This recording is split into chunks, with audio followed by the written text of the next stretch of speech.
So, you want to win an argument? I mean, not just by being the loudest person in the room, but by actually being the most convincing? Well, today we're going to break down exactly how you can do that. We're going to learn how to build a rock-solid argument and, just as important, how to understand its total opposite, the counter-argument. Let's get into it. Okay, before we dive into all the theory, let's do a quick warm-up. Just take a look at the question on the screen. Can you think why homework could be helpful? Seriously, go ahead and pause for a second, maybe jot down one or two ideas. This right here is the very first step to building any kind of persuasive case. You see, any really great piece of writing, any strong debate, it's like a good conversation. It doesn't just, shout its own opinion out there. It actually has to recognize the other side of the story. And that brings us to the two big ideas for today, the argument and the counter-argument. Getting a handle on both of these is the real secret to being persuasive. So, what are we talking about here? Well, your argument, that's your stance. It's your opinion. But, and this is key, it's backed up with reasons. Then you've got the counter-argument. That's the other side, the opposing view that's going to challenge what you believe. And here's the thing, talking about the counter-argument doesn't make you look weak. No way.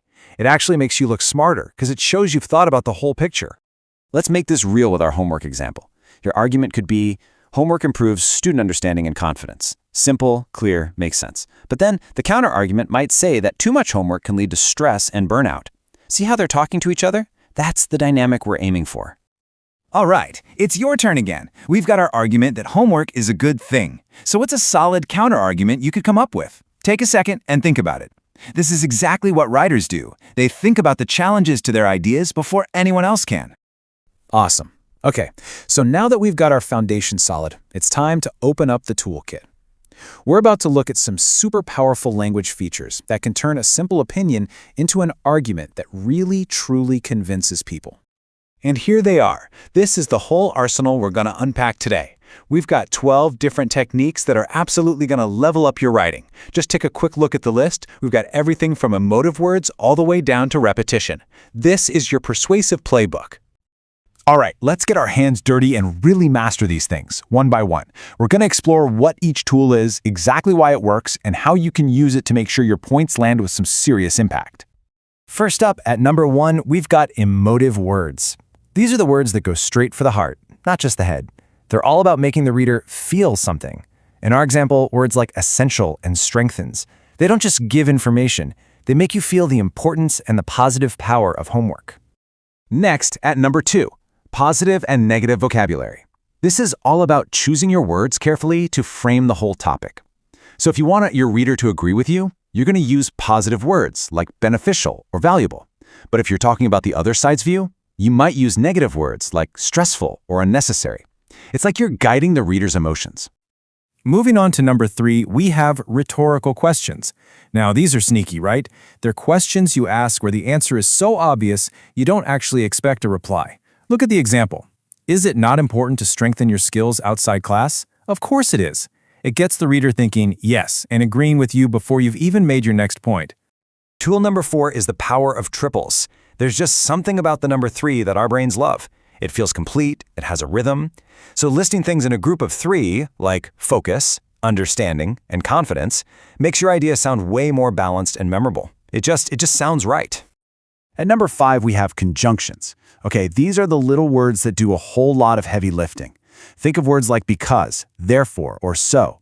They're the glue that holds your ideas together. That word because in our example, it's everything. It connects the what to the why, and that's what makes an argument make sense.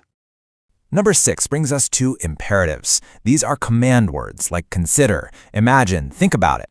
They talk directly to the reader and tell them to do something, even if it's just in their head. It's a brilliant way to pull them into your world and make them an active part of your argument, instead of just a passive reader. Let's look at number 7, modal verbs. These are words like should, must, will, could.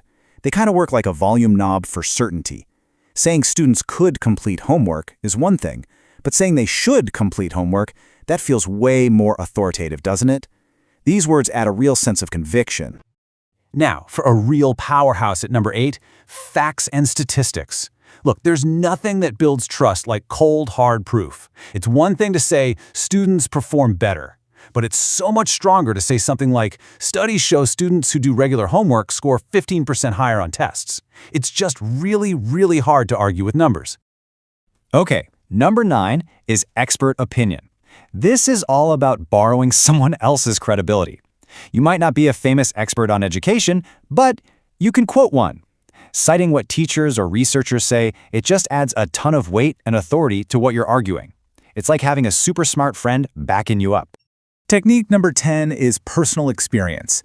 Sometimes the most powerful thing you have is just your own story. Using I statements, sharing something that actually happened to you, it makes your argument feel real, authentic, and relatable. It builds a human connection. And that leads us right to number 11, anecdotes. This is super similar, but instead of telling your own story, you're telling a short, relevant story about someone else. A quick story about a student who was struggling until they started doing their homework, that can be way more powerful than just a boring statement. Stories stick with us. And finally, our last tool, number 12, repetition. It's simple, but man, is it effective. If you really want an idea to stick in your reader's head, you repeat it. Repeating a key word or phrase drills that message home and makes sure it's the one thing they remember. And there you have it, 12 incredibly powerful tools for your persuasive toolkit. From using emotion and data to telling stories and repeating your key points, every single one of these can take your writing to a whole new level. So now you have the foundation and you have the tools. I think it's time to practice. And that's exactly what we're going to do. You've got the theory down. We're going to put all these tools into action. We'll do some hands-on exercises so you can go from just knowing the stuff to actually mastering it. So, to wrap this all up, I'll just leave you with this one final thought to take with you. Now that you have this entire toolkit, now that you're armed with all these persuasive techniques, what's the first strong argument you're going to build?